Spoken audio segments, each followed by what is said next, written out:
What's up, ladies and gentlemen? Welcome to today's edition of Dream Firm Spotlight. My name is Tyler S. Clark, co-founder of Dream Firms, where we create generational wealth and impact for entrepreneurial accountants by systemizing how you attract, win, and retain the business of your dream clients. And to help you to do just that, we are going to be discussing that transition from that hustle, that grind in the 9 to 5 to your dream firm.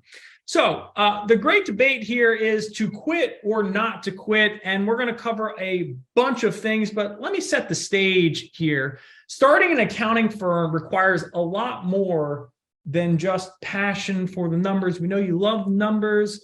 We know you want to hold those Excel spreadsheets tightly, but it does require more than that. But for those who want control over their income, right? You don't want people to tell you how much you can make. You don't want to have to beg for that raise every year to just keep pace with inflation. Quitting your job can be stressful and a very emotional experience. But if you've decided that it's the best decision for you, it's important to leave on good terms. Here are 14 tips to follow if you choose to quit your job. Tip number 1. Remember, it's not polite to break up with someone over text, and the same goes for quitting your job.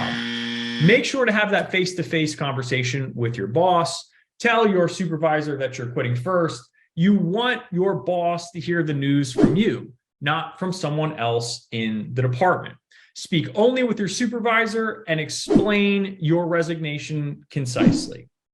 Tip number 2, give 2 weeks notice before leaving. 2 weeks notice is standard job exit etiquette. If you feel like you can't honor your supervisor's request to remain in the position until hired, this does not mean you have to hang around forever. But if you don't want to burn bridges, it is a good idea to plan for your departure to take more than 2 weeks. Tip number 3, be modest about your next career move.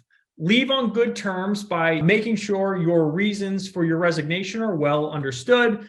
Don't constantly discuss your new accounting firm and your sky-high career path trajectory. You don't really need to do that. And I'll also give you another tip later about how if you're not employed by an accounting firm, but you're rather employed by someone in industry, there may be a really cool tactic that you can take your salary and convert that into your first employee, but more on that in a little bit. Tip number 4, this should be obvious, but don't insult anyone or anything. Show decorum before departing the company. Even if you're not leaving on the best terms, do not play the blame game. It's just be the bigger person sometimes, especially in accounting right now. Employees are incredibly hard to come by, mainly because a lot of them want to start their own firms, which is a great idea, as long as you've got the right understanding of how to do it. But again, they're depending on you to a certain extent, and they've put time and energy and money into being able to get you into a certain role, to understand their business, to understand the expectations. And then for that to come to an end, that's hard for a lot of people. Always try and have that empathy. It'll serve you well as an entrepreneur. Put yourself in their shoes. If I had been running this business and I had been training and helping this person, how would I feel, right? Golden rule, treat others how you want to be treated within a certain limit. Because, right, like if it's like, well, I would never want them to leave. And it's like, but it's my life. I need to leave. I need to go do something else. There's a limit to the golden rule. So just, again, go up to that limit, but don't go beyond it. Tip number 5. Stay on top of your job responsibilities. Okay, make the transition easy by completing any projects that are outstanding or anything that the manager assigns to you. You may need to use your former supervisors as references later in your career because maybe entrepreneurship doesn't work out. Maybe you need to pick up another side job. You may need to keep this relationship strong. And again, your future employer could become a client, and we see this happen all the time in our Create Your Dream Firm program. When people are transitioning, we go, wait, don't burn the bridge, right? Like, let's treat that relationship the right way. And then all of a sudden, their salary becomes their first client, and now they get to handle them on their terms, and it works quite well. Or a reduced salary, but it's still, again, a great way to get a big portion of your normal income covered by converting that former employer into a client. Tip number 6, continue adhering to office protocols. Remain gracious and remember to thank your supervisors for the opportunities they provided. Remain upbeat and allow any critical remarks to roll off your back. Tip number 7, review the employee handbook. Make an appointment with your company's human resources representatives to review the employee handbook. Understand what you are entitled to regarding your employee benefits package and compensation for unused sick or vacation days. And I want to just emphasize this. This should not be a rash decision. It should be a calculated decision. Use the primary, generally speaking, skill set of the entrepreneur, which is entrepreneurial accountant, which is plotting and planning and making the numbers work to your advantage. And this should be especially true if you're transitioning out of a really nice employment opportunity in which there could be additional benefits depending on how you exit the company. Tip number 8, organize your files. Make it easy for your colleagues to find materials so they can transition your workload seamlessly. Departing your job on good terms means being a team player until the last day. Tip number 9, train your replacement well. Okay, I can't emphasize this enough.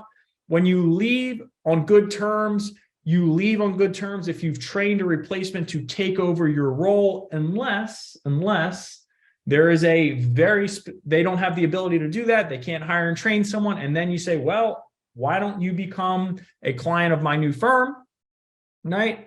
I can handle these specific sets of responsibilities that I was previously handling. And then all of a sudden, again, you've got someone there. But if that's not possible, depending on the role, you may be able to now say, I'm going to make sure that I hire and train this person the right way. And that person, well, let's just remember, if you didn't really like that role and you were leaving, there's a chance that they may not, but they'll still like you. And they could be someone that might ultimately end up being someone that comes to work for you in the not so distant future when they see your firm doing amazing things out in the market. Tip number 10, okay? This goes for your entire career and not just when you're leaving, but consider this a friendly reminder not to take anything with you that doesn't belong to you, okay? This goes for everything from staplers to intellectual property. Tip number 11, give gracious feedback to your company. If you want them to be a client or potentially offer referrals in the future, which happens a lot because if it's a big company and you have a different ideal client profile and they get a certain type of referral because you were paying attention, they're throwing these leads out the door, you can set up a good incentive or referral program directly with them. The point is you want to make sure that you are going to just keep that relationship strong. You give them gracious feedback, and that feedback can help them to be more productive. You create that reciprocity feeling with your employer, and now all of a sudden they go, well, we don't really do anything with these types of clients. That person helped us with some great feedback on the way out. We implemented that change, and X, Y, and Z was the result. So why don't we reciprocate and help them grow their business, because we're never going to do anything with these particular types of clients anyway. Number 12, I'm getting out of fingers here. Number 12, tip number 12, write a letter of resignation, okay? In your job resignation letter, thank your employer, include the last day you'll be working. It's also a good idea to say that you're unwilling to that you are willing to train your replacement or help in any other way possible to ensure a smooth transition. Tip number 13, let your coworkers and clients know you are leaving.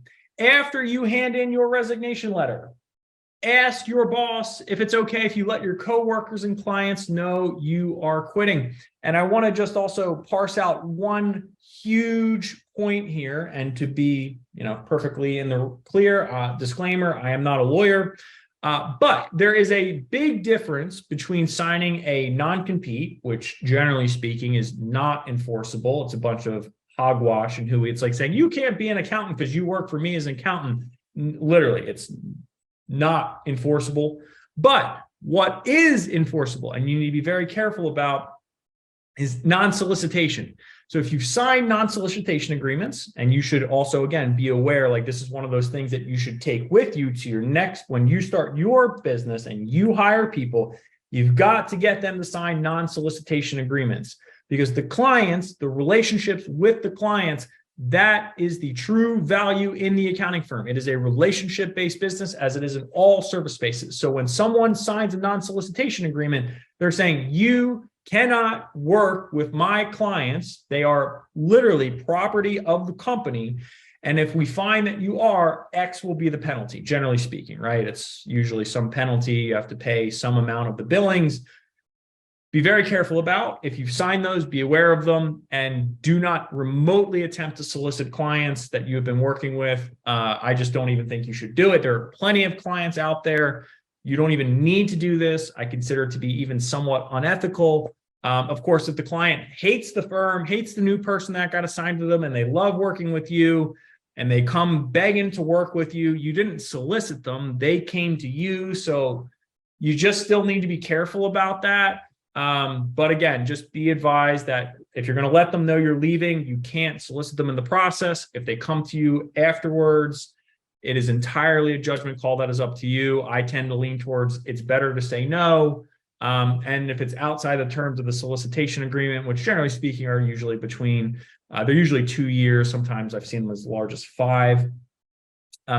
Just be aware of when that ends, because it could be to your advantage just to, from a legal perspective and from even a marketing perspective, if you do decide to say hello to some former clients of yours or people that you worked with when you were an employee. Last major tip here is tip number 14 here. So the thing that I want you to never experience as an entrepreneur is what I would refer to as desperation. I talk a lot about sales, okay? And sales to me is the transfer of emotion from one person to another.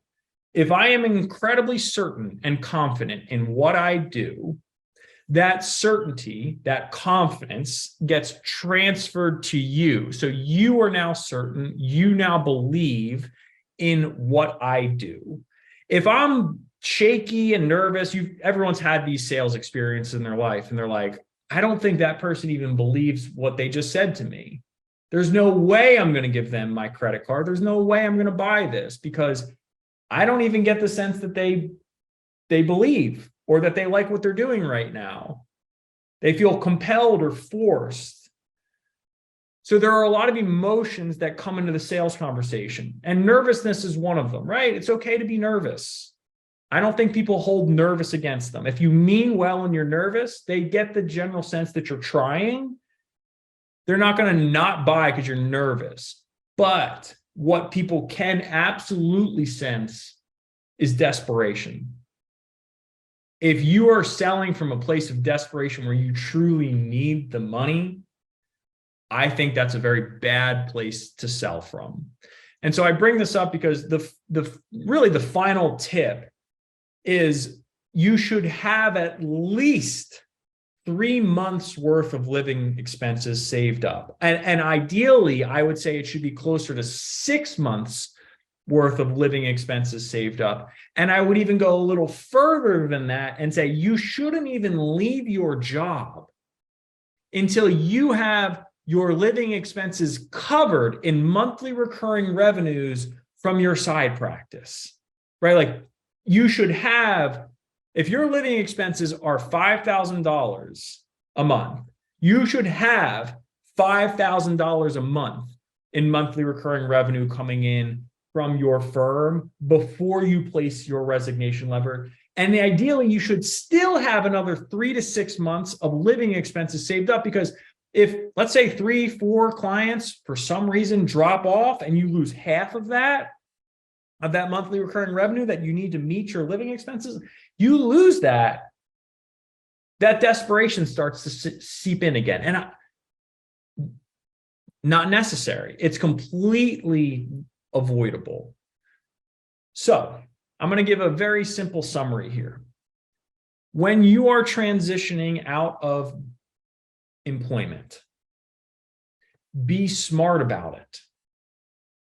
you can literally get an MBA's education, an MBA's worth of education by just listening and paying attention and saying, I'm going to be angry at myself, or that I didn't pay more attention to the inner workings of this business, that I didn't talk to the sales reps and say, how is it that you guys normally come up with your prices, right? Like, I'm curious, like, what's your methodology? Like, how do you quote your engagements? That's very useful information, right? I'm curious, what's the sales cycle, generally speaking, from the time you talk to someone for the first time to when they typically sign the agreement? Is that normally, I don't know, I'm just curious. Is it like a month? Is it like a week? Is it like 2 months?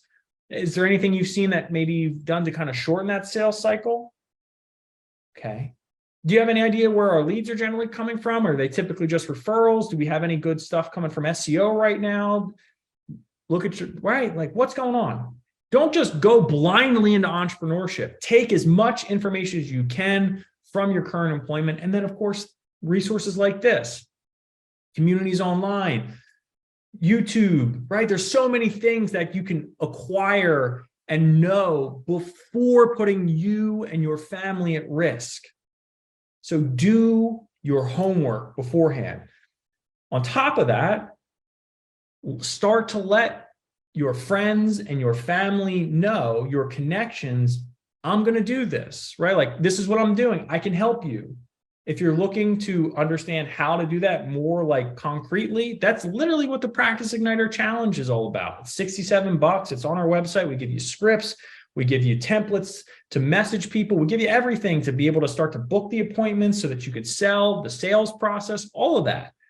So if you're like, I gotta get to that several $1,000s a month in recurring revenue, $67, and literally step by step guide you through like how to make sure everyone in your network is aware of what you're doing. So again, you've got that in place now. Then you start the transition with employment. With your employer, excuse me. You say, hey, this is what I'm doing, right? It's been wonderful. Leave on good terms. Maybe train your replacement. If it's not possible to train a replacement, try and take some of those responsibilities in the form of either contract work, if you want to take that, right? Or just you can convert that employer into some sort of engagement, generally speaking, as long as you leave on good terms. And the last thing that I'll say, as it relates to the transition, is that the biggest problem that that my clients have when they come to me is they have a firm they happen to have as opposed to the firm of their dreams. And your dream firm can only be made up of your dream clients. And so that sort of deep work, thinking through, who do I want to work with? What services do I want to provide? That sort of high-level problem solving, I highly recommend you do while employed. And then when you transition out, you have this abundance of time now, right? Like, let's say you have a side practice and you grew that side practice to a couple $1,000s a month in revenue. It's like, great job. That's excellent. But there's some portion of your time that needs to go to fulfilling on that. And then the remainder of your time is 40 hours. And that 40 hours, it may be bringing you 6 figures of income. And that extra 10 to 20 hours is going towards your side practice. And now you transition out and you have this huge abundance of time available to you. What do you do with it? Right? Like, what do you do with the new 40 hours you just won back per week? And the answer to that question is you are only doing the things that would allow your dream client profile, your ideal avatars, a million names for it, the person that you deeply want to work with.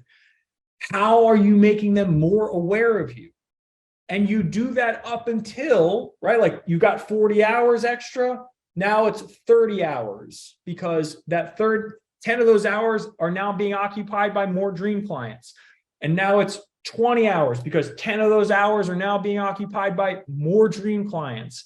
And now it's 10 hours because 10 of those hours are now being occupied by more dream clients. And so now you're at a point where you go, oh no, I'm running out of time, but you have more money. and you have money from the people that you want to work with that appreciate what you do. So referrals are easier. It's now easier to hire and train because they're all the same type of client. So you can get more delegation and leverage in your firm.